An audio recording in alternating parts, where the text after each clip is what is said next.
Kaulah harapanku, hidupku di dalam-Mu. Kami selalu berusaha berjuang untuk tetap percaya, yakin akan setiap firman Tuhan dan janji Tuhan. Kami yakin bahwa pengharapan kami tidak akan mengecewakan.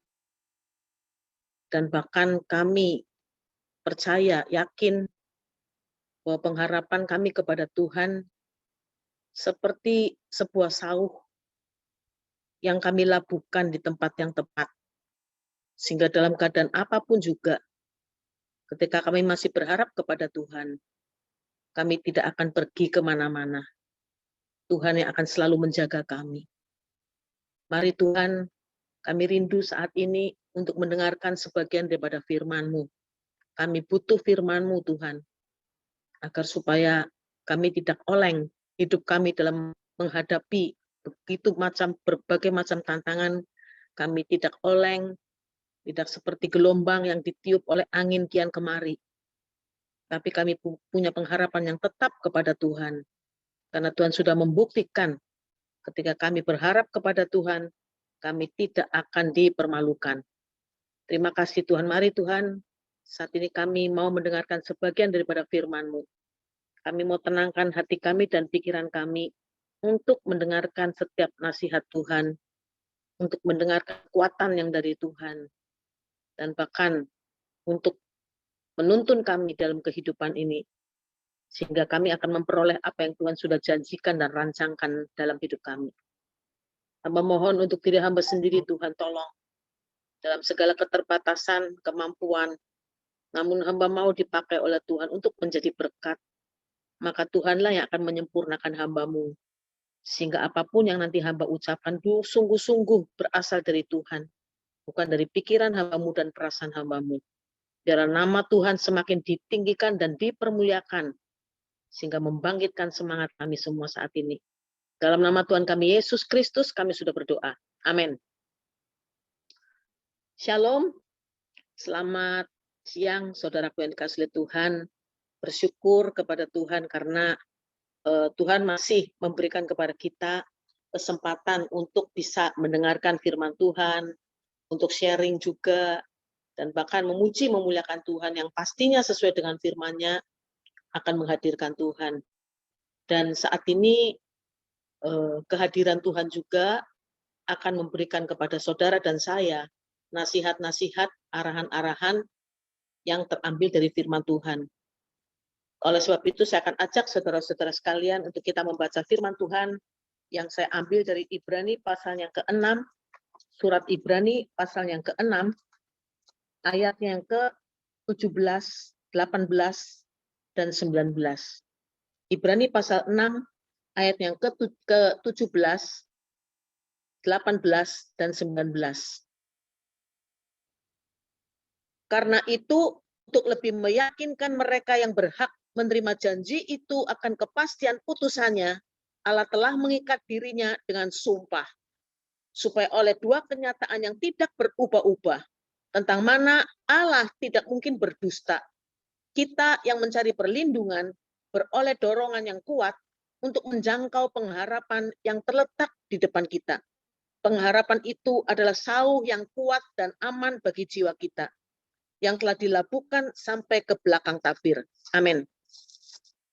Hari ini Tuhan mengingatkan kepada saudara dan saya, bagaimana janji-janji Tuhan itu sudah diucapkan dan tidak akan pernah kembali dengan sia-sia. Ketika Tuhan menyatakan kepada kita, bahwa ketika orang berharap kepada Tuhan, kita tidak akan dikecewakan. Dan itulah janji Tuhan dan firman Tuhan yang kita pegang.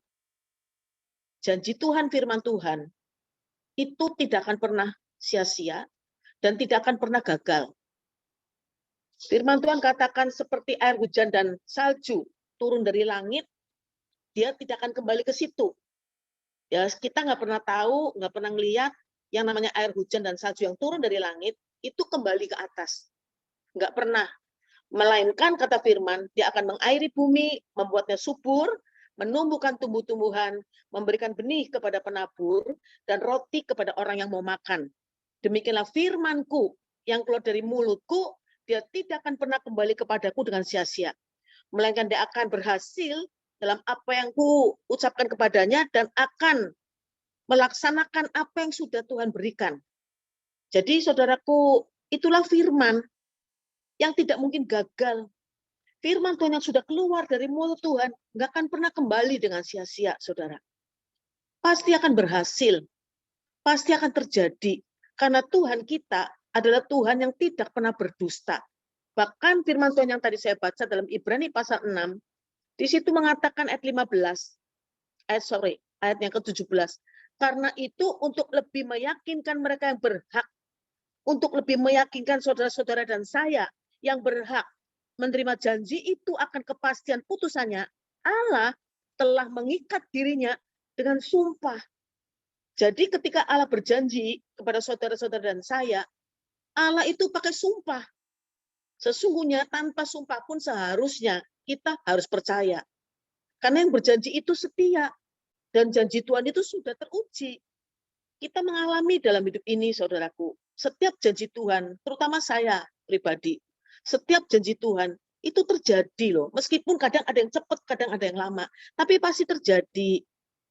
Itu sebabnya, saudaraku, meskipun seharusnya tanpa sumpah, kita harus percaya.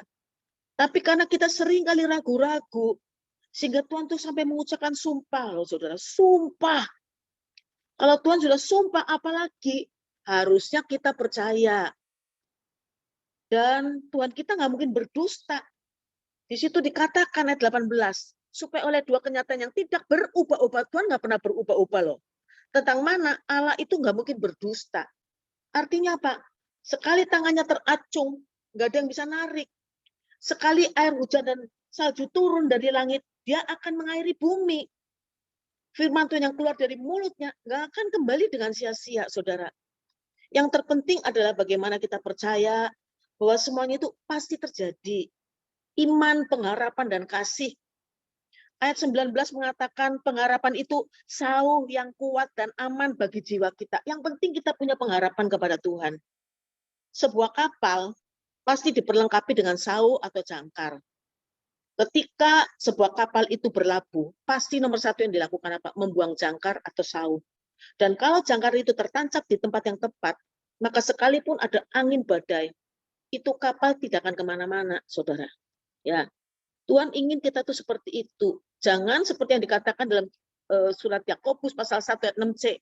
Sebab orang yang bimbang sama dengan gelombang laut yang diombang-ambingkan kian kemari oleh angin. Jadi saudaraku, Tuhan nggak ingin kita seperti gelombang laut yang diombang-ambingkan oleh angin. Pusing, saudara. Ya, kita pasti mabok laut. Drunken master. Nggak ada tujuan. Selalu, ya apa iya. Saudara, kan kita ngalamin. Nggak ada kepastian, nggak ada ketetapan. Iman, percaya kita, pengharapan kita labuhkan kepada Tuhan. Kita tidak akan kecewa. Iman adalah dasar dari segala sesuatu yang kita harapkan. Dan bukti dari segala sesuatu yang tidak kita lihat. Itulah iman. Mengharapkan sesuatu yang tidak kelihatan. Mengharapkan sesuatu yang kadang-kadang, bahkan sering kali, semakin lama semakin tidak bisa diharapkan. Tapi Tuhan ingin supaya kita tetap berharap dan percaya. Kenapa? Karena firman Tuhan itu nggak pernah berdusta. Selalu terjadi. Jadi hari ini Tuhan ingin mengingatkan kepada saudara-saudara dan saya. Ada banyak kejadian yang terjadi dalam hidup kita, saudara. Kita nggak ngerti. Mana pernah berpikir, saudaraku, akan terjadi goncangan di seluruh dunia. Bukan disebabkan oleh perang dunia, bukan disebabkan oleh bom atom, atau apapun juga. Disebabkan oleh satu benda kecil, binatang kecil namanya virus, saudaraku. Dan seluruh dunia porak-poranda saat ini. Bersyukur Tuhan memberikan hikmat kepada para dokter, sehingga mulai membuat vaksin-vaksin. Tapi dampaknya masih terasa, saudara. Ada yang di PHK, ada yang dikurangi, dipotong gajinya. Dan banyak sekali saudaraku mengalami keluarga demi keluarga semakin berjatuhan. Perusahaan-perusahaan juga nggak sedikit yang jatuh, saudaraku. Ya, kita nggak pernah memikirkan. Pandemi ini juga dampaknya bukan hanya dalam keuangan saja, tetapi juga dalam hubungan suami istri. Katanya, saudaraku, karena work from home di rumah terus, maka banyak sekali catatan katanya nih, catatan tentang perceraian itu semakin besar. Benar apa enggak saya nggak tahu, saudara ya. Karena apa? Karena di rumah terus. Yang tadinya beraktivitas, ketemunya kalau sore atau malam, ini dari pagi 24 jam ketemu terus sama suami istri.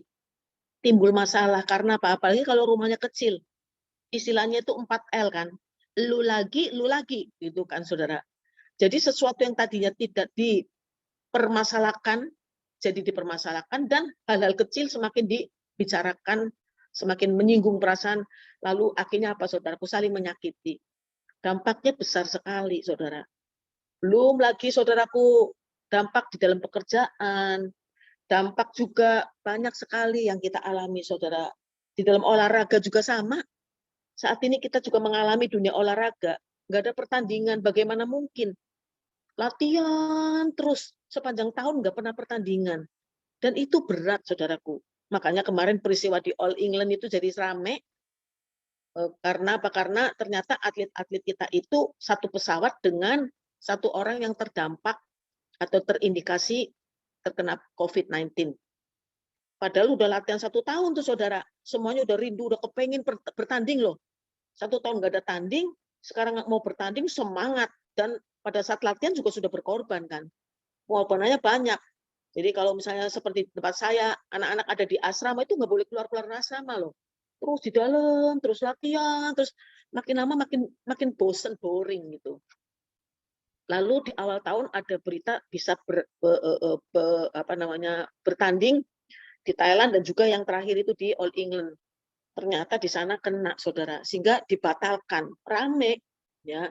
Jadi saudaraku, banyak sekali yang terjadi, tapi sekali lagi Tuhan ingin supaya kita orang-orang percaya jangan jangan mendengar, membaca hal-hal terus kemudian nangkep dan saudara menjadi khawatir, ya kan, menjadi ragu-ragu, menjadi bimbang, jangan saudara.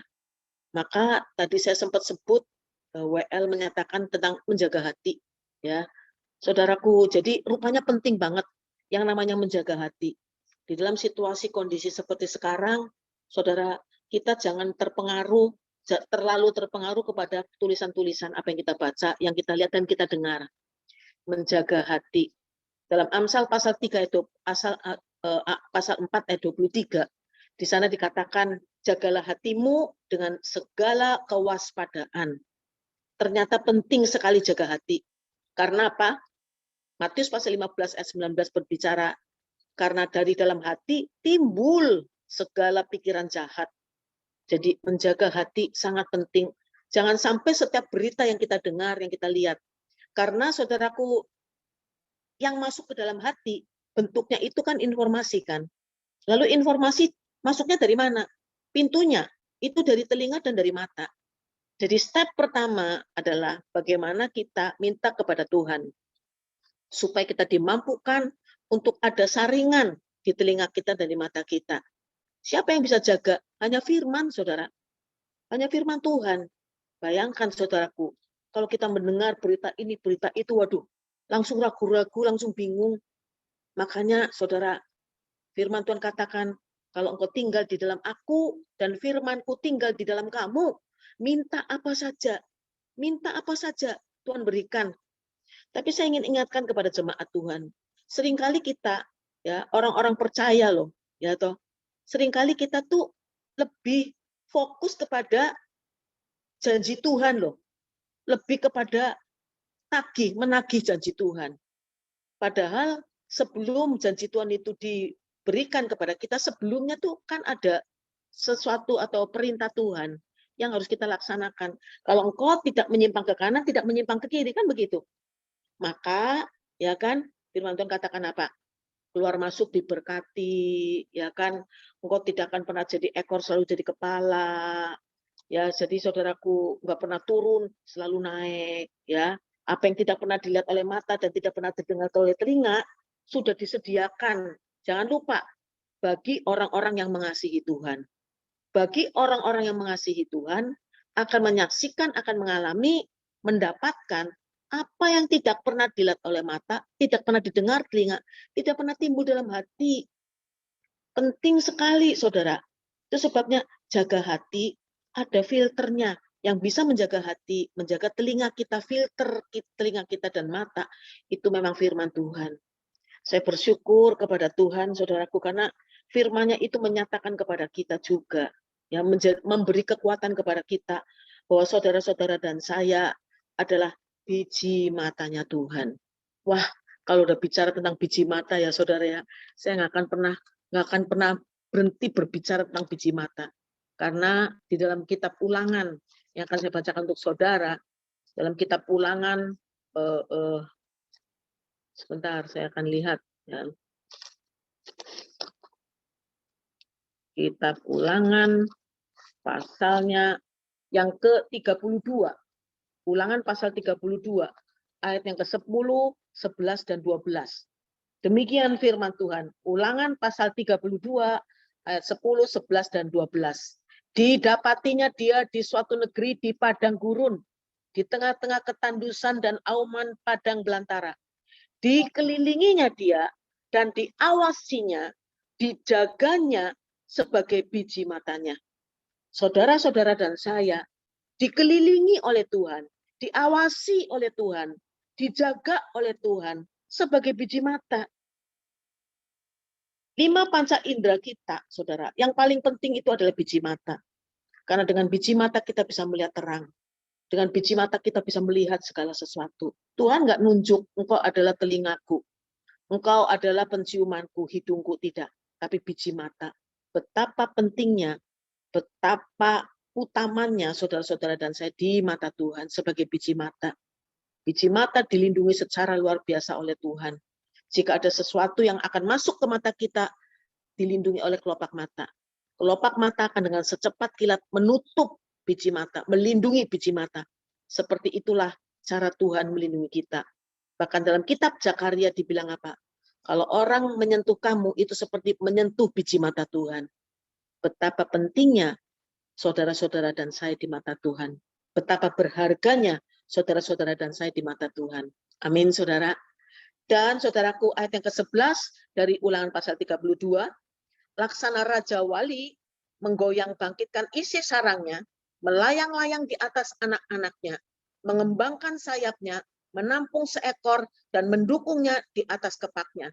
Jadi saudaraku, saudara-saudara dan saya, ini seperti anak-anak Raja Wali. Tuhan adalah Raja Wali, induk Raja Wali. Dan Tuhan ingin sebagai induk Raja Wali, melatih anak-anaknya untuk bisa terbang. Saya senang dan selalu saya ulang-ulang tentang Raja Wali. Karena Raja Wali ini hebat. Satu-satunya burung yang mampu terbang tinggi mengatasi badai. Kenapa? Karena sayapnya kuat. Kenapa kuat?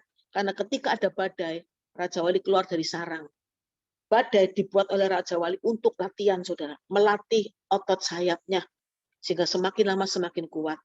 Itu sebabnya Tuhan ingin bagaimana saudara-saudara dan saya seperti Raja Wali. Induk Raja Wali ketika melatih anak-anaknya untuk terbang, sarangnya digoyang bangkitkan, dikoyak-koyak gitu, supaya apa? Supaya anaknya keluar dari sarang. Itu sebenarnya sering kali terjadi dalam hidup kita. Tuhan membuat kita tuh nggak nyaman, keluar dari zona nyaman. Untuk apa? Untuk menghadapi tantangan hidup.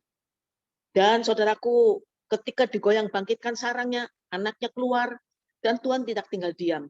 Anaknya ditaruh di punggungnya, dibawa terbang tinggi, saudara. Dan di ketinggian tertentu, anaknya akan dilepaskan. Tapi induknya tidak jauh pergi dari situ. Dan tidak memalingkan muka. Induknya melihat dari jauh, saudara. Ya, melihat anaknya dan melihat gerakan anaknya. Karena anaknya nggak pernah terbang, maka dia jatuh ke bawah, saudaraku. Tetapi si induk ini hebatnya, dia tahu kapan anaknya bakal jatuh betulan ke tanah, kapan nggak jatuh ke tanah. Jadi si induk ngeliatin saja. Dia tahu kok pada saat anaknya jatuh, ya anaknya kan nggak pernah terbang.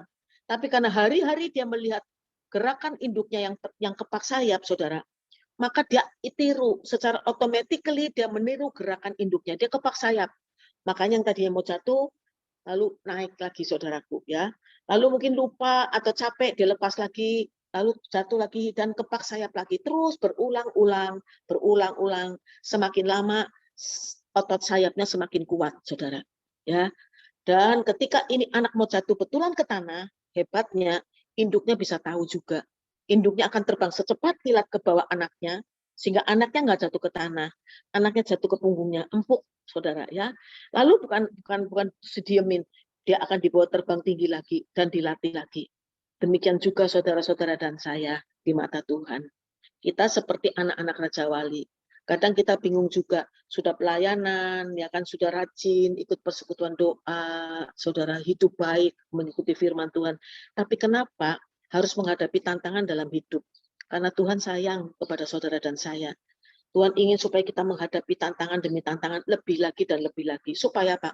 Supaya level iman kita semakin naik, saudara. Ya. Dan hebatnya Tuhan tahu, ya, itu sebabnya firman yang menyatakan pencobaan tidak melebihi kekuatan. Artinya apa? Seberat, sehebat apapun pencobaan yang Tuhan izinkan terjadi dalam hidup saudara dan saya, Tuhan sudah tahu saudara dan saya bakal mampu untuk menghadapi, ya. Dan hebatnya lagi, ketika Tuhan melihat kita nggak bakal mampu, apa yang Tuhan lakukan? Tuhan akan terbang secepat kilat di bawah kita dan kita digendong, saudaraku, ya. Tuhan menolong kita di tengah perjalanan. Itu sebabnya sekali lagi, saudaraku, yakin dan percaya Tuhan akan membuat semuanya indah pada waktunya. Nggak mungkin gagal kan? Itu kan firman, ya, akan indah pada waktunya. Yang jadi masalah, yang selalu berulang-ulang saya sampaikan, yang menjadi masalah adalah waktunya Tuhan, bukan waktu kita. Tapi percaya, yakin juga, ketika Tuhan melihat di dalam kurun waktu penantian waktunya Tuhan, Tuhan lihat kita nggak mampu, kita mau jatuh, toh Tuhan tolong di situ. Mujizat demi mujizat terjadi dalam hidup kita. Itulah yang kita alami dalam hidup kita hari lepas hari, saudaraku. Nggak akan dibiarkan jatuh tergeletak. Amin, saudara. Saya yakin dan percaya, saudaraku, rancangan janji Tuhan bagi saudara-saudara dan saya nggak mungkin gagal. Rancangannya adalah rancangan damai sejahtera, bukan rancangan kecelakaan. Kalau sampai gagal, bukannya Tuhan yang menggagalkan, kita yang menggagalkan. Kenapa? Karena bimbang, oleng, gelombang laut ditiup oleh angin kian kemari oleng. Lama-lama mabok, saudara. Ya. Tapi ketika kita tancapkan harapan kita kepada Tuhan, kita nggak akan oleng. Mungkin oleng sementara, tapi kan nggak kemana-mana, saudaraku. Dan janji Tuhan digenapi. Ya, disitulah firman Tuhan katakan, rancanganku bukan rancanganmu. Ya, setinggi langit dari bumi, demikianlah tingginya antara rancangan Tuhan dan rancangan kita, tetapi pasti ditepati, saudara. Ya, saya bersyukur kepada Tuhan karena kejadian demi kejadian yang nggak pernah terpikir itu terjadi. Tuhan ingin menunjukkan ada banyak hal yang terjadi dalam hidup kita yang supranatural, nggak pernah kita pikirkan, saudara. Ketika ada banjir, ya saudaraku, banjir di tahun 2020 awal Januari, rumah kami banjir, saudara ya, dan kemudian semuanya hancur karena nggak pernah terjadi. Masuk ke kamar saya itu tinggi loh, cukup tinggi, saudara. Itu sepaha, saudara. Ya, jadi semua hancur, apa namanya, tempat tidur, kasur, semuanya terendam air, nggak kebayang, sulit untuk dibersihkan. Lalu lemari es juga hancur, kemudian komputer, kemudian perangkat musik yang untuk pelayanan, saudaraku ya, loudspeaker dan lain-lainnya, semuanya hancur, saudara.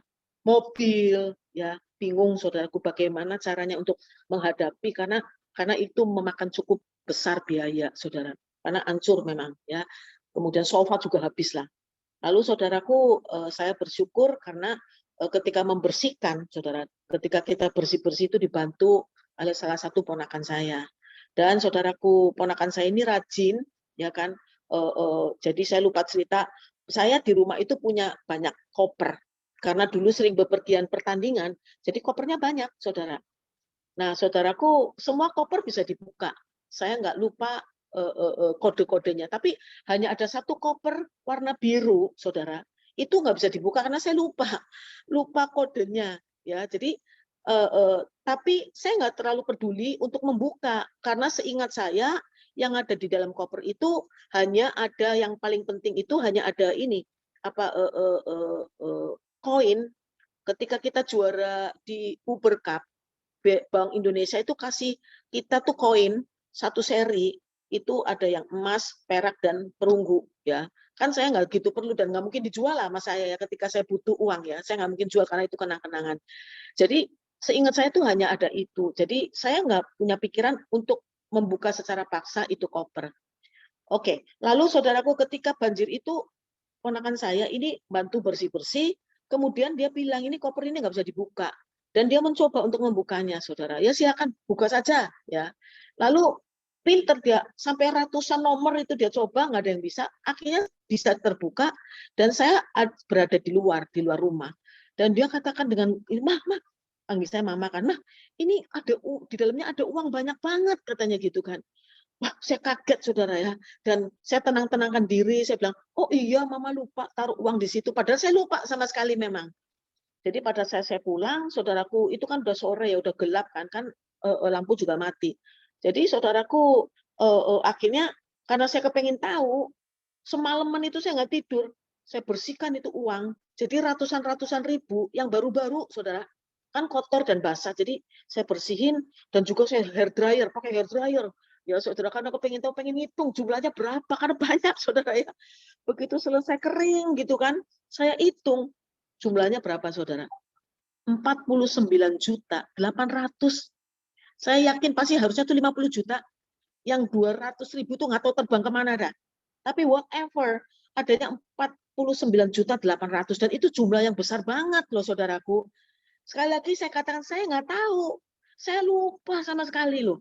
Ada uang di koper itu. Lah, kalau saya tahu ada uang di situ, beberapa tahun yang lalu kan saya perlu duit, saudara ya kan.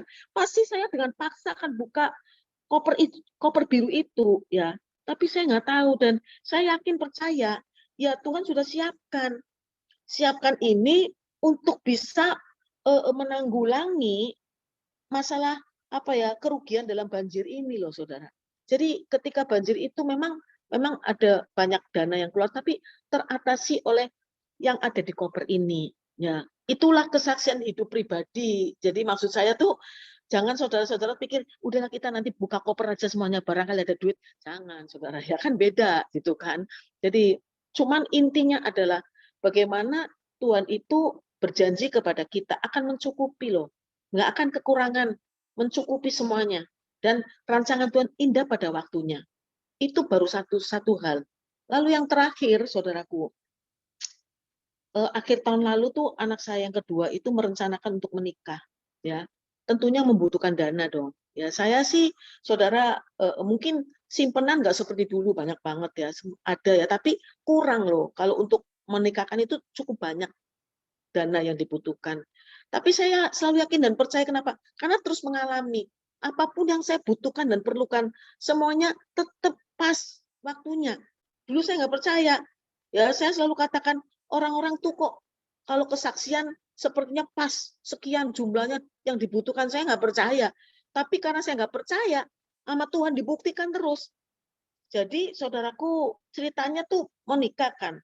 Lalu tiba-tiba ya saudara nggak lama setelah ada keinginan untuk merayakan pernikahan, tahu teman kita Lim Swee King itu tuh nelpon saya.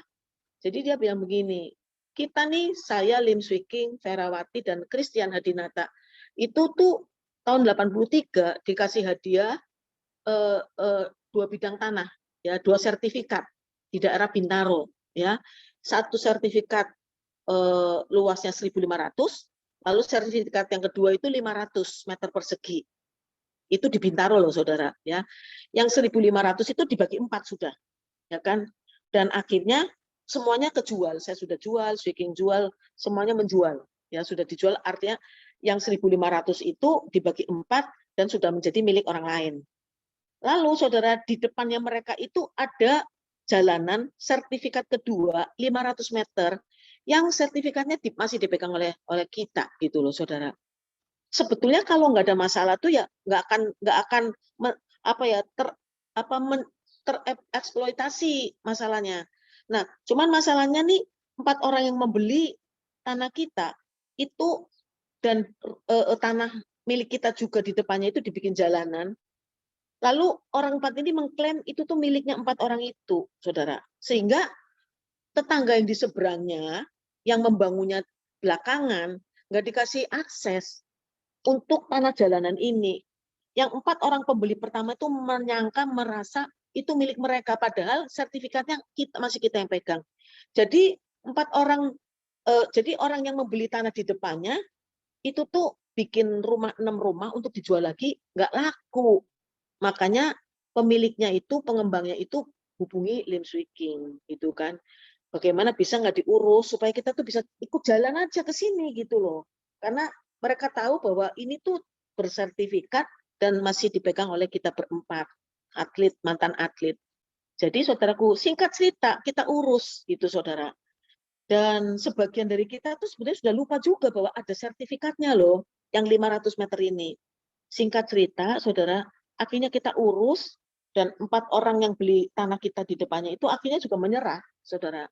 Sehingga kita, karena ini milik kita, jadi kita berhak untuk mengizinkan juga semua orang bisa pakai fasilitas ini. Semua orang bisa pakai. Tapi yang pengembang ini baik gitu, saudara. Karena dia merasa dibantu, makanya kita diberi kompensasi. 4 orang ini diberi kompensasi, saudaraku. Dan jumlahnya, saudara, cukup besar. Lumayan bisa menikahkan anak, saudara. Dari apa yang saya saksikan yang benar-benar terjadi, bukan dibuat-buat, memang terjadi. Maka saya semakin yakin dan percaya bahwa janji Tuhan itu ya dan amin. Ya, karena Pak, karena Tuhan yang berjanji itu sudah mengikatkan dirinya dengan sumpah. Satu. Yang kedua, Tuhan yang berjanji itu setia dan tidak pernah berdusta. Ketika kita berharap kepada Dia, tidak akan dikecewakan. Amin, saudara. Jadi saya berharap apa yang sudah saya sampaikan, baik firman Tuhan dan pembahasannya, ataupun kesaksian yang saya sampaikan juga, bisa membuat saudara-saudara dan saya yang saat ini mungkin sedang mengalami masalah, please, ya jangan ragu-ragu. Apapun yang Tuhan rancangkan bagi saudara dan saya, pasti digenapi. Kalau Dia menyatakan akan menyertai saudara sampai akhir zaman, akan selalu menyertai, ya, sampai akhir zaman, sampai kesudahan, itu pasti dilaksanakan. Ya, kita kadang-kadang kalau lagi ada masalah, merasa ditinggalkan oleh Tuhan, tapi saya ingin sampaikan Tuhan nggak pernah tinggalkan saudara. Ya, Dia akan selalu menyertai saudara. Ya, selalu mendampingi saudara, memberi kekuatan, memberi pengharapan, dan bahkan memberkati. Keluar masuk diberkati, ya kan, nggak pernah jadi ekor, selalu jadi kepala, dan itu kan dilaksanakan. Usia saya tahun ini 70 tahun, saudaraku. Tapi apa turun? Enggak, saudara. Ya, meskipun sekarang ini sudah bukan jadi atlet, bukan jadi pelatih, tetapi jadi pengurus, jadi ketua, kan berarti meningkat. Usia semakin tua, tetapi kedudukan meningkat. Ya, jadi saudaraku, jangan ragu-ragu, ya, karena firman Tuhan sudah berjanji kepada kita, apa yang Dia rancangkan itu pasti berhasil, ya. Jadi saudara, saya bersyukur siang ini bisa sharing dengan saudara. Jadi saudara dan saya jangan lupa adalah biji mata Tuhan. Amin, saudara. Ya, Tuhan Yesus memberkati saudara semua. Amin.